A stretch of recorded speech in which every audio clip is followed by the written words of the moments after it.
But at any rate, we provide you the evidence and you decide. You, the audience, decide. Steve-O out. Perfect.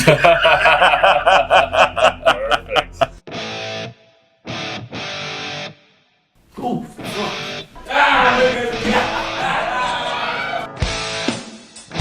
We are ECHOS, the East Coast Hauntings Operations Society. We are dedicated to exploring the unknown and uncovering what may exist in the realm of the paranormal. Our team members have extensive knowledge and over 40 years' experience in law enforcement, specifically in handling major crimes and investigations. We aim to utilize our skills and expertise effectively. What discoveries await us? What sounds might we hear? And what evidence can we capture? Here's the exciting part. You, the viewers and the audience, hold the ultimate authority in determining the validity of our findings. We simply present you with the evidence that we cannot explain or debunk. It is you, the audience, who decides whether it is paranormal, haunted, or merely nothing at all. Therefore, join us on the hunt, and let's see what we can uncover. I mean, immediately it felt like it was right beside me. I got another boom, boom, boom. And I was like, what?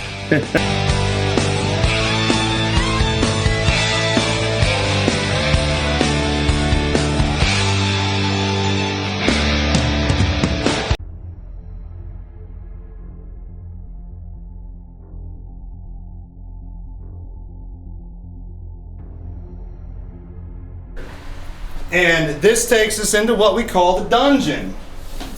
Not just an arbitrary name, I'll add. It's also a lot cooler down here, in both senses of the word.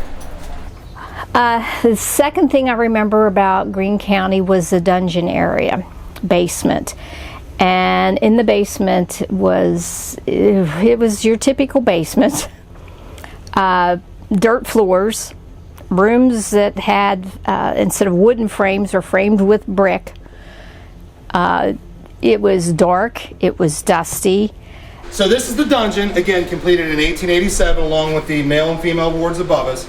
People were housed down here throughout the duration of this building's history. Beginning from the time it opened, people were kept in these rooms. At that time, all of the floors down here would have been dirt like you see on this side. The concrete was not added until the 1940s. You'll see in various places where Oliver Hewitt, who was the steward at that time period, actually initialed it. So 1940, 1941, that's when all this concrete was poured. People were housed down here throughout the duration of this place. We actually have stories of people talking about like in the 50s and 60s, people being kept down here. So we do know that late in this place's history, some of these rooms were used as drunk tanks. If you were picked up for public intoxication in Waynesburg, you may have ended up in one of these rooms instead of the county jail. I'd have probably rather ended up in the county jail because it gets kind of nasty down here, especially when it rains. Now, in the 1800s, however, people were chained up down here. Very little evidence of that left, except back through here. And you'll see where people were indeed chained up down here. Serious. They used to put people in like shackles. They would shackle somebody to these iron shackles, and they would be in this room for God knows how long. And they had just enough room with their arms up to get in the bed, well, on the slat. And that was it. There was no other room for them to walk. So, kind of creepy when you think about it. Do you know if someone was once someone was chained up down here, how long would they be down here? No idea. No idea. It could be hours, days. Yeah, probably all the above. Probably all the above. It probably depended on who you were, what you did, who you annoyed, you know. And it could have been for any reason imaginable. It could have been you were ill-behaved. It could have been you made the steward mad. I mean, it's any reason you can imagine. Yeah, so we're downstairs in the dungeon, so to speak, in the basement. There was a lot of small rooms there, and particular one where it was alleged that people had been chained up in there. I didn't feel anything unusual, or I conducted a couple of EVP sessions, and reviewing those didn't find anything of note. They were all pretty uneventful in the basement. So what kind of activity have you guys had down here? So again, people get a lot of stuff down here. I myself personally have not gotten so much down here in the basement. However, many others have. So we do Civil War reenactments at a lot of our events. Some of our reenactors, they won't even come into this part of the building, nor will they really get into details as to why. But again, you get voices, you get presences. Again, I've not myself personally down here. Everything I've experienced has been on the 2 main floors, but I also don't hang out in the basement that much either. But I know people do get stuff down here. It is very popular with the paranormal people. A lot of what people get down here is they'll be investigating down here and they will hear people walking on the floor above them. That is very common. And that's kind of common throughout the whole building. Like, you'll go to one area and then you'll get activity, or you'll hear things like that somewhere else. You'll go there and then you'll hear it somewhere else. Right. Now, to a more pleasant note, 1930s, 1940s, 1950s, this room was actually used as a shoe shine shop. We have it set up as such today. This is not the original stuff that we used down here, but you could come in off the streets. There was an inmate worker who would shine your shoes and go about your day. They also serve coffee down here, and in fact, when we kind of fixed this up, we found this little tin cup hanging out in the ceiling, so this would have been used by one of the inmates down here. After Nick Candy and I concluded an investigation first in the dungeon, Ronnie and Steve were next. This would be the final investigation of the dungeon that evening. First up. Wow.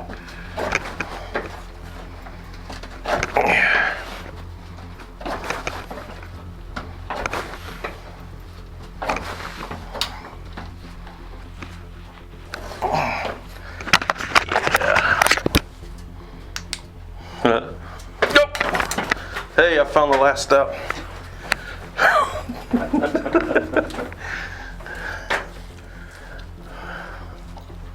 You never thought the dungeon would be safer than the upstairs? Yeah. Let's say let's set up to K2 and it's like a quiet time. Yeah.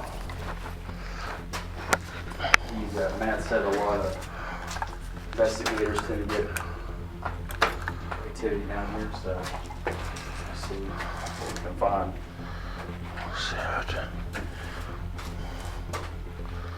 Trying to find some place to set it. Wow, it's really dark, isn't it? And get my Huh. I got a light in my. You know what? I should have just turned on my damn light when I was going down the steps. I forgot I had it. All right. We're good. Let's go dark. See if we can get somebody to talk to us or something. Hey, I could try the spirit box down here. See if we can get the little girl to come talk to us.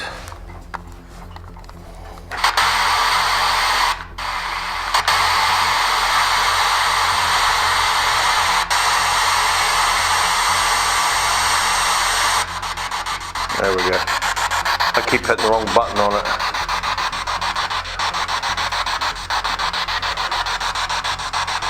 Well, we sure would like to hear somebody come and speak to us. I know you get this a lot. You probably get tired of hearing people from the living trying to contact you. I know you ask for help.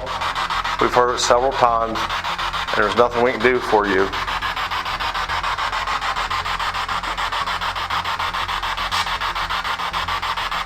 But still, we'd like to hear your story. If you could tell us anything. Boy, I don't know. It's pretty good. Hopefully, we can do a playback and get a. We had our EVP or our digital recorders going. We got nothing. It was rather quiet. But as hauntings go, I think we would like to revisit the Greene County Poorhouse again and do another investigation, because you're only there for a short period of time, and if you go back, you might get something different or experience something completely different. After Ronnie and Steve concluded their investigation, it was minutes later that the stationary cameras started to pick up something unusual. At the end of every hunt, we actually go through every piece of equipment that we have running that evening. We have the stationary cameras, the mobile cameras, and all EVPs. We're talking hours upon hours of reviewing evidence. With the stationary cameras alone, you're looking at over 48 hours of just one person reviewing, sitting there nonstop staring at the screen to make sure to watch anything that pops up. One thing that Candy was able to catch downstairs in the dungeon was 3 little objects that kind of ran across the floor. When I even watched them, I noticed every time she'd show me something that looked like a dust or an orb, I could easily debunk that. I could say, nope, that's probably dust, that's probably just something floating there that makes it appear look like an orb. But these objects were a little different. I had 3 little forming objects that actually looked like something running across the floor. Could it be children? The claims are there. Reviewing films, what I have grown to become acclimated to is you have different types of orbs. You have dust orbs, you have bug orbs, you have there are orbs. And an orb is not always paranormal. These were orbs, you can tell orbs are usually round. These, what I saw, were not round. These were more morphed into the size maybe of a larger baby doll. They weren't floating. Most orbs will float. Bugs will float. Dust will float. But an orb that is more questionable, these were bigger, and they had they could turn. They moved. They went from across the hall.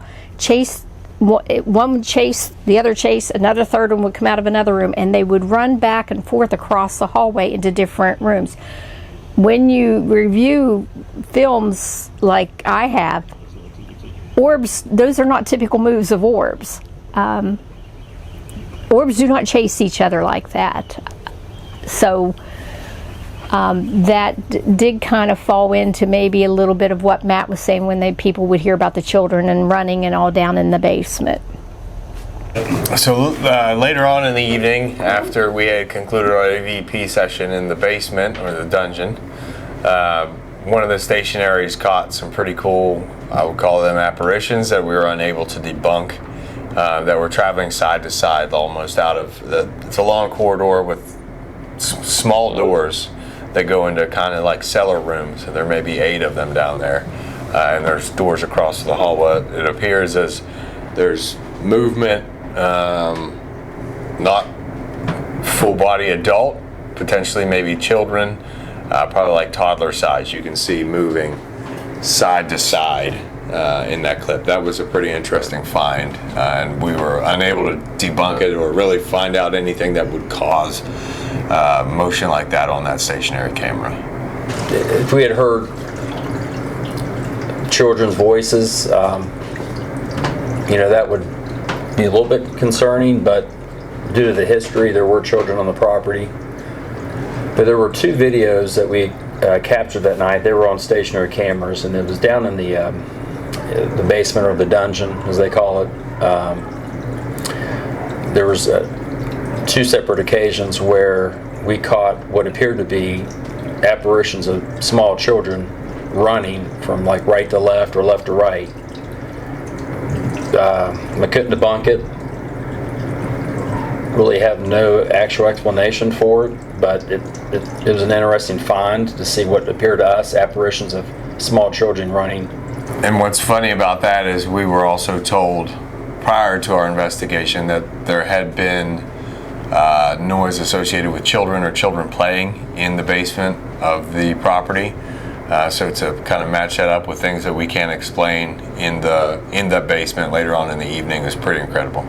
When I watched the video that Chris had sent for me to watch and review, it to me appeared to be small children running in the hallway.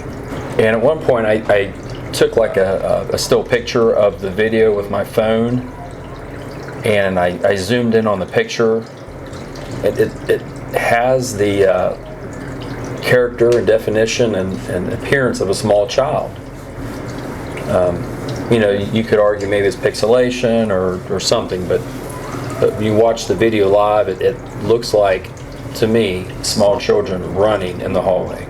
Some people that were put in this place, it was also for indigenous people, they lived there as families, so there were children there as well. So you had ages from babies on up that lived in this home, so there were always kids running around, and staff, other paranormal groups that were in there. Even Matt himself said that he could sometimes hear children. Never could see them, but people just talked about hearing children's voices and children's laughing. At the end of the night, when we were gathering all the equipment back up and grabbing all the still cameras from the different locations we had them set, I went back down into the basement. And when I went down into the basement to get that camera, it was totally black. And it made you feel like you're a little kid, scared of the boogeyman in the basement. It was just an uneasy feeling. I can't associate it with anything, but it was unsettling. Also, the ECHOS team was privileged to be the first ghost hunting team to even have access to the attic. Matt opened the doors and gave us full permission for us to investigate. I'll let you guys venture up to the attic on your own, because when we were up there earlier, it was about 10,000 degrees, Yes. so have fun with that. Takes your breath away. It does, yeah. But I will, since we're at the bottom of the attic steps, I will tell you, so that area up there, you'll probably get to see it on film later, that was converted to living space in 1878, which is about 10 years before the West Wing was finished. It was built because overcrowding by that point in time was already becoming an issue. So when that was open, they housed single men up there.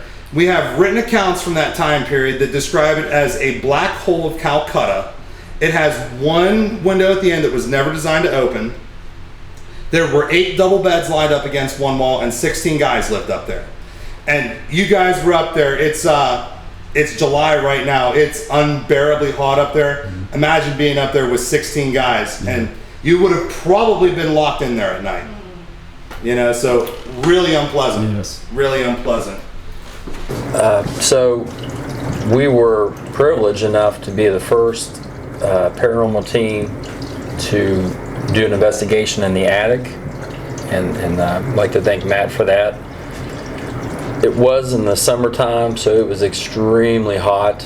It was, when I went up there, I had a hard time breathing. And I believe Matt said during the tour that at one point there could have been anywhere from like 12 to 17 people sleeping in that attic in the summertime. And I mean, I couldn't even breathe up there, so I don't know how they did it. But so we set up a stationary camera up there, and I don't think we caught anything, but it was just nice to know that we're the first team to investigate the attic. But it was a good experience. We were the first actual paranormal team that Matt was going to allow us up into the attic. And we had a stationary camera up there, but it was it was August or July. It was July when we were there, and it was so hot, and it was full of bats, a lot of bats. And due to those circumstances, we really did not want to go up there and investigate, but we did put a stationary camera up there that captured a lot of bats. But we were really appreciative of that, and hope that we will get back there, because Matt definitely wants us to come back, and we want to get up into the attic and see what's going on up there as well. But we thought that was really nice, considering that was our very first hunt, and we were going to be the first ones that Matt was ever going to allow up to that time to be in the attic to investigate. The sad thing is that the 8 hours that I watched on the stationary camera in the attic, the only activity I got was bats and birds and dust particles. So, the attic was kind of quiet that night, and I mean, unfortunately, there was nothing that I could see on the video that would even question or send to you all to ask, what your opinion is, because there was a lot of bats, which stirred up a lot of dust and bugs. So, but there was nothing unusual there that we could say you all could view. I would like to go back to the Greene County Poor Farm, and if it's like fall time, when it's cooling down, I'd like to definitely reinvestigate and revisit the attic and see if maybe we can catch something up there. And so I'm looking forward to that. The Greene County Historical Society is one for the books, being the first ghost hunt for the ECHOS team. With its rich history and the stories that were told by the staff members and the visitors of what they witnessed by seeing or hearing. It's historical. It's kind of like stepping back in time a little bit. Matt did a really good job, and the whole staff did good taking care of the place and keeping up with the maintenance and taking care of it, just maintaining the history, and it just kind of felt like stepping back in time a little bit. Greene County Historical Society was a cool place, a lot bigger than I thought. Pretty interesting stories that we were told and kind of learned while we were there. So Greene County being our first paranormal experience, I thought was a good one. I appreciate Matt and what he did for us. He had a great history. The history of that building and the land itself is sad because of what it was, but Matt's trying to keep that place and save it. And what's really nice is that there are history in it that'll continue to go on as long as it's there. But we did enjoy it. Matt was a good host, very knowledgeable in the history. He really cares about the house and the property and maintaining the history behind the Greene County Poorhouse. And hopefully he'll have us back. We did enjoy the investigation. Matt opens up to all paranormal teams to come to the Greene County Historical Society to do your own initial hunt. You never know what you're going to catch. Let us know. Go check it out for yourself. What did we catch in the dungeon? Was these anomalies actually children playing? With having access to the attic, can we wake up some restless spirits who have never been bothered for years? What was knocking back to us, and what caused so much dust to kick up in the women's ward? You watch in the Part 1 episode. Even my team caught footsteps walking above them when nobody was upstairs. If you haven't seen Part 1 of Greene County Historical Society, make sure you watch it. Don't forget to subscribe down below so you don't miss out on future hunts. You, the audience and the viewers, make the final decision. Comment down below and tell us what you think. Is it haunted, or is it merely nothing at all? So we've given you the evidence and the findings of the Greene County Historical Society, and it's up to you, the audience, to make the ultimate decision. But at any rate, we provide you the evidence and you decide. You, the audience, decide. Steve-O out. We are Echoes. Are you ready to join in on the hunt?